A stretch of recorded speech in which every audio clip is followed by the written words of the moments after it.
International trade. Revive Michigan as a premier destination for national and international investment attraction. She's provided trade missions to China, Central Europe, Latvia, and participated in catalyzing Michigan's advanced energy sector. She has worked, prior to her state stint, 10 years managing a small private company in the Lansing area. She currently serves as a West Michigan District Export Council, and she has in the past served on the West Michigan World Affairs Council Board of Directors, assisting in coordination of key events featuring world leaders on foreign policy. She earned a BA in International Economics from the University of Texas in Austin. She's a native of Michigan, and in her early years, she spent time in Japan, Spain, Libya, and enjoys international travel. She and her husband have 6 grown children and reside in Grand Ledge, Michigan. I'll turn it over to Deanna. Thanks, everybody. Welcome this afternoon, and thanks for joining us to talk to 3 fabulous Michigan companies and learn more about the export program that's been revitalized under Governor Snyder and Mike Finney's leadership at MEDC. Governor Snyder recognized clearly the importance, as he mentioned yesterday in his opening remarks, the globalization of the world economy and providing support to existing Michigan companies in export markets to help diversify your sales portfolios for those of you who are companies and those of you who have clients looking to expand sales in today's economy. Importantly, I think on this slide, we won't go into all of those statistics, but almost 400,000 jobs are directly related to Michigan's exports, which stand, as of the last measuring, at over $57 billion, ranking us 9th in U.S. states. You've heard a lot the term innovation in all of the presentations today, and MEDC's international programs innovation is all driven around a regional approach to economic development. In the export program specifically, we've divided the state into 4 regions that are aligned with the state's 10 regions that focus on various aspects of economic development. We've aligned in a way that we've assigned an international trade manager to each of those 4 regions, and we have a host organization that houses the international trade manager. Van Andel Global Trade Center, for example, is a host organization in West Michigan, and our international trade manager resides there, so she's close to the market and the companies, and importantly, what the priorities are for that region. We also have an international trade manager supporting a very important agricultural sector who is deployed to the sister state agency Department of Rural Development and Agriculture, and supporting our very, very strong drive to capture opportunities in the China market. We just hired 2 China specialists. One of them will help us develop our export strategy with respect to the China market. In addition to the people resources that we've assigned regionally, we've also provided funding resources that do 2 things. One is to provide direct incentives to companies looking to expand their exports in various markets. And you're going to hear from the panelists today on how they've capitalized on some of those opportunities with new incentives. And the other funding portion is to develop a capacity or expand an existing capacity for international service support in each of those 4 regions. MEDC conducted recently a survey to 180 local economic developers, and many of you were recipients of those surveys, and thank you for sending your completed feedback to us. We were asking for some direction from our regional partners and local partners on what your priorities are with respect to markets and industries that will most impact your local and regional economies. And this is helping us shape our international strategy and how we'll move forward with assigning our resources. Collaboration is the underpinning of this regional approach. Again, collaboration is a word that is repeated throughout this conference, again and again at the presentations. This slide represents the statewide partner collaboration that was critical to us when we, just about a year ago, gathered round a table and said, boy, it's time for the state to get back in the export game. Those of you who have carried, done the heavy lifting and carried the water buckets to help all of Michigan's exporters get into new markets, help us please develop an infrastructure that makes sense so that we can increase access to resources for companies no matter where they reside around the state, and we can increase the awareness of export opportunities to companies around the state as well. So we partnered with our universities, our local economic development partners, very, very critically our federal partners, the U.S. Department of Commerce, who provide export counseling and assistance through foreign offices around the world, our sister agencies in agriculture and transportation, and very importantly, our private sector consultants who have the expertise to help companies in very specialized disciplines. Many of you have heard about the first ever SBA program that was just rolled out a year ago under the Small Business Administration federal agency. The President's National Export Initiative and call to the country to double our exports in the next 5 years resulted in a first-time ever funding opportunity to give incentives to companies outside of the agricultural sector. So the first time for Commerce to provide incentives for U.S. companies to explore, market their products and services to foreign buyers. And this program is called STEP, stands for State Trade Export Promotion. It allows a 3-year pilot program at $30 million a year for all 50 states and territories. So last year there were 56 awards. Michigan was very, very fortunate, I think very much in keeping with the strong collaboration we had with our partners who helped us design the proposal that came out being the 4th largest award to Michigan, 4th largest award in the country, and that is allowing us to help companies in foreign markets. We are tracking companies, and we've got, we assign based on a readiness, export readiness assessment tool that was agreed upon by our statewide export partners, putting companies into a tier 1, 2, or 3 readiness level. So tier 1 companies are early stage, not quite ready to export yet, and we provide some assistance for those through the Small Business and Technology Development Centers. Tier 2 are new to export companies who have already established domestic sales.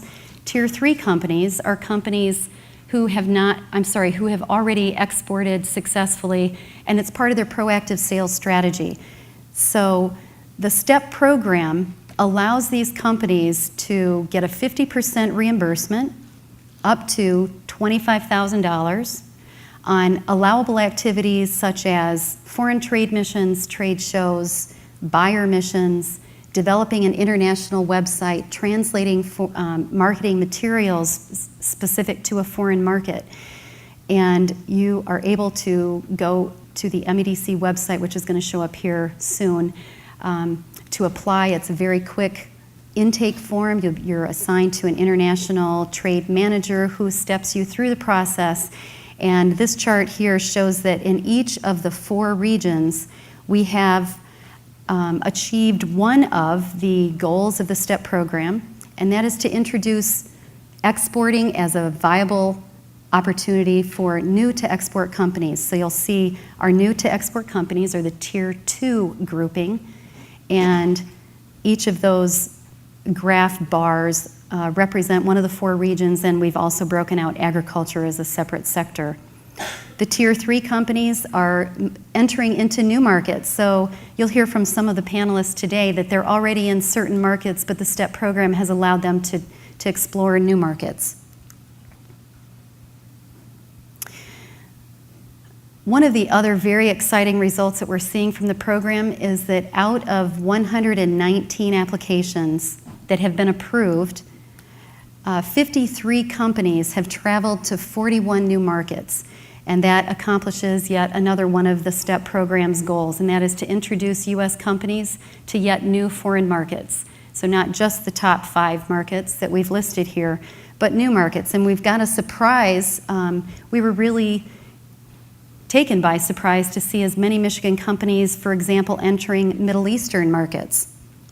That will help us look at where we apply some of our resources going forward. And then finally, this chart shows us the strength of Michigan in our economic diversity. As we travel around the world, Michigan is known for what we breathe and sleep by, and that's our automotive backbone. But we're really much more than automotive, and a lot of that is driven out of the automotive industry. But this tracks our results by region and by industry, and it shows, hopefully, that some of these priorities and travels by the Michigan companies in each region are going to be mirrored by the regional economic developers' priorities as well. One of the other tools we have in our export toolbox is a very innovative program that was developed by a gentleman by the name of Frank Lavin, who is the CEO of a company called Export Now. Frank Lavin was the former Undersecretary of Commerce and also the former ambassador to Singapore. And he looked at the burgeoning China market and said, how in the world can we get more U.S. companies into a very challenging market that beginning exporters find very, very difficult to navigate? So Export Now essentially allows U.S. companies to execute a domestic transaction.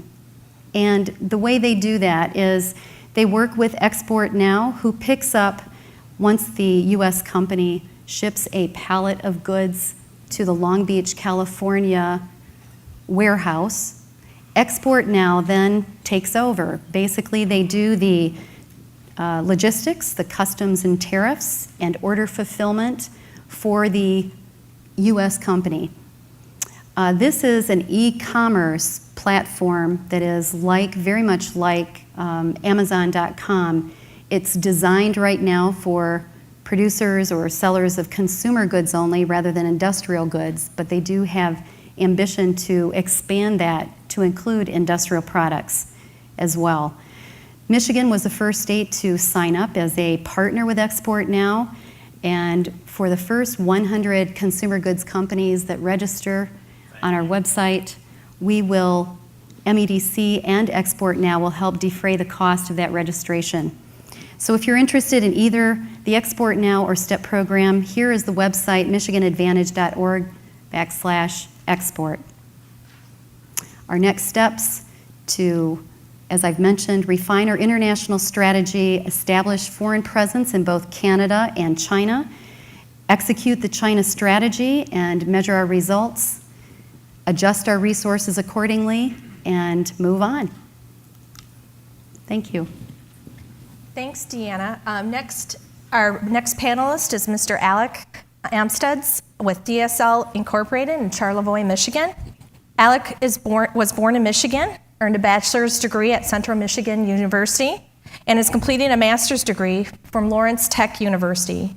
He is Vice President of Finance and Operations at DCL Incorporated, currently overseeing domestic operations for DCL, their sister company Bay Shore Steelworks, which is a maker of armed vehicle parts, and he's director of DCL Bulk Technologies in India. DCL is a leading manufacturer of components and systems to the bulk material handling industry. The company specializes in the handling of all types of raw materials, such as minerals, sand, coal, grains, with extensive expertise in cement and cement well additives such as fly ash and slag. DCL has a strong presence worldwide, working with 38 different sales organizations located around the globe. Their current focus is on growing the Middle East and to expand operations to South America. Alec is integral to the smooth flow of export activities for the organization, which currently exports 16% of its sales and has aspirations to grow 25% of export sales activity by 2015. Alec? Thanks, Sonia. Also, thank you to the Detroit Regional Chamber and the MEDC for having me up here. I don't represent Detroit. I actually represent Charlevoix, Michigan, which is where our company is located. And DCL provides full dust control and loading systems, as well as individual components to the bulk material handling industry. Now, I know this is quite a mouthful, but I can say it another way, in that we provide material handling movement equipment and loading equipment for trucks, rail, ship, silo, and coal stacking. This year at DCL, we celebrate our 31st anniversary in business. DCL offers 7 different product lines, each addressing a particular need within the industry, and our equipment complements itself well with other OEM products, such as silos, mass storage facilities, reclaims, and stockpiling. I'm sorry, I got ahead of myself here. Can I go back? As third world countries begin to improve their nation's infrastructure and grow their economies, opportunities are created in these emerging markets. Growth in North America is steady but remains slow. We see our opportunities globally with emerging markets and the rapid growth in countries like India, Brazil, the Middle East, and North Africa.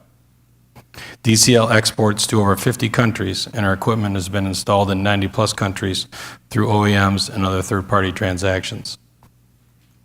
DCL has been exporting since the late 1980s. We have experienced slow but steady growth in export activities since the mid-90s. This graph shows a spike in 2003 due to a few large projects in Mexico. And the activity dipped back in 2004, and since then we've been growing steadily, other than 2008, which I think a lot of companies experienced problems in that year anyway. Our strength is in our rep network. We have 50 reps in 34 countries. We work to create a very close relationship with our reps and leverage their in-country experience and presence to make sure our name is always in the mix. We also use our reps to gain knowledge about the culture, business practice, and political pressures that move business climates within the industries we target. Some of the resources we've utilized to get where we are: the U.S. Commercial Service and the U.S. Department of Commerce International Trade Administration. We've looked at Praxity Global Alliance of Independent Firms, and the Nexia International helped us locate professionals like lawyers and CPAs. We also utilize the multi-buyer export credit insurance offered through Ex-Im Bank, and most recently, the MEDC resources. And we're one of the 10 on the graph that Deanna showed in the STEP program.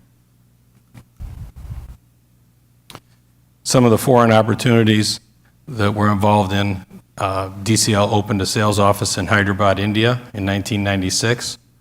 And in 2000, we took the opportunity to begin manufacturing in India to support solely the Indian market. We continue to use the presence to leverage access to surrounding opportunities. DCL can also augment the Indian supply from the USA for certain high-tech offerings, which we have not transferred to our Indian subsidiary.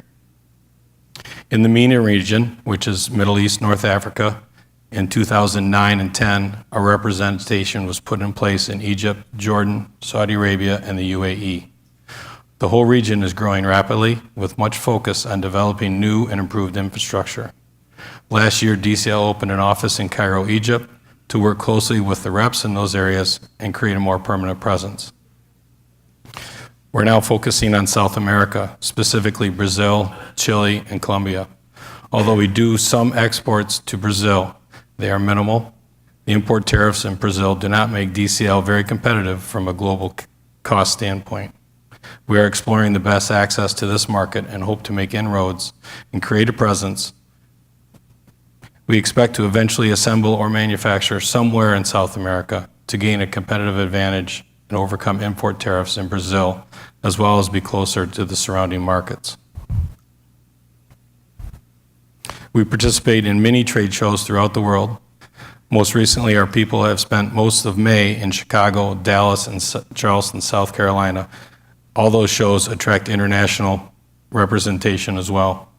Earlier this year, we presented in Doha, Qatar, and will participate in a show in Istanbul, Turkey in June. Our print advertising is a large part of our marketing budget. We think this is important to make sure that we are in front of the prospective customers at every opportunity.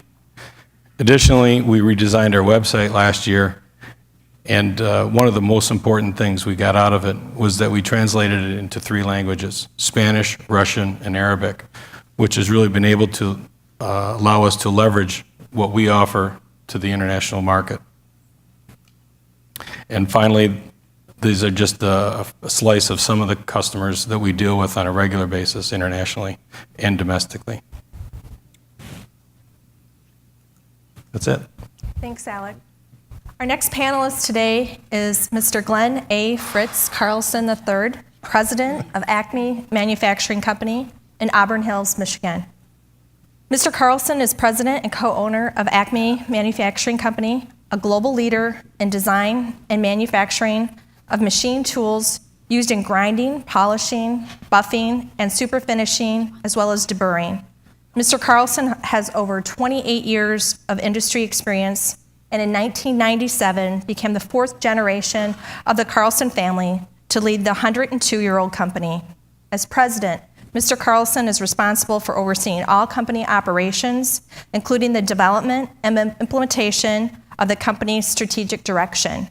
Mr. Carlson has established numerous relationships and global partnerships that have enhanced Acme's ability to penetrate domestic and overseas markets with cost-effective, automated finishing solutions. Mr. Carlson is an active member in the Association of Manufacturing Technology, Robotics Industry Association, Knowledge Enterprises, Inc., Young Presidents Organization, and a strategic partner with Fanuc Robotics America.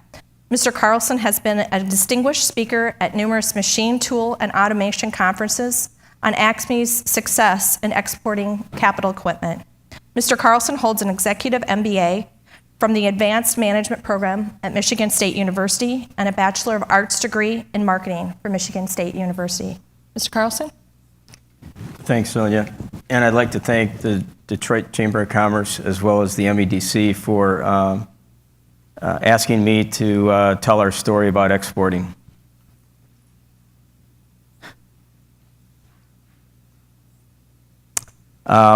Just give a little bit of background on Acme. We're a machine tool builder. We build special metal finishing equipment.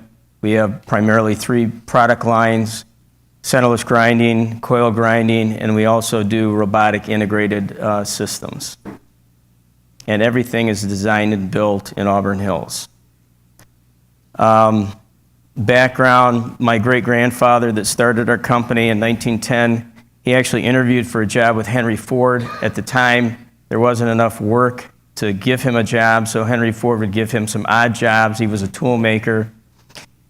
And there was enough work there where he was able to start our company in 1910. And the first machines that he ever designed were for polishing Model T parts, headlight bezels. Acme's operated in Michigan for over 102 years. We're in our 4th location.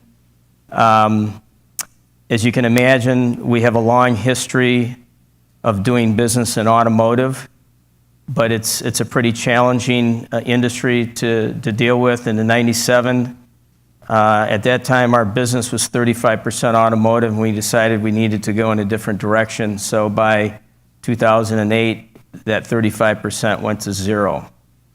And right now, our automotive business is actually it's probably a little less than 2%. We do business all over the world. Here's a partial list of some of the customers that we deal with.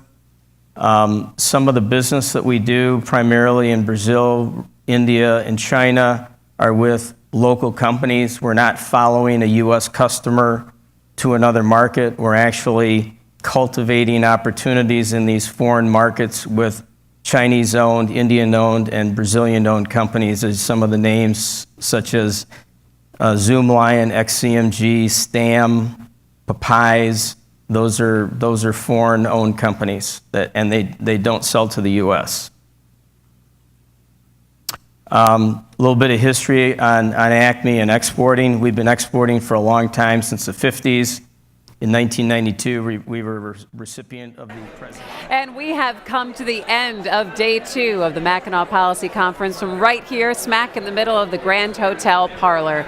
We hope that you've had a wonderful day. We've talked about a lot of things: early childhood education, healthcare, the automotive industry, international trade, urban renewal. If you happen to miss any of the sessions, you can always go to myvote.org and you can see them on demand anytime. If you want a comprehensive wrap-up of what happened today at the conference, what people are talking about, some of the issues that people are talking about here in the parlor of the Grand Hotel, you're going to want to watch the entire wrap-up that we have tonight on our My Vote Mackinac Tonight special that airs at 7:30 p.m. on public TV. And check your local listings for other public TV stations around the state. You're not going to want to miss it tomorrow. We start at 8 a.m. bright and early. We're going to have the governor's going to be speaking again, and also the Fab Five, which is always a favorite that wraps up the conference. So we hope you've had a wonderful day with us. We're so glad that you have joined us. For all of us at Detroit Public Television, I'm Christy McDonald.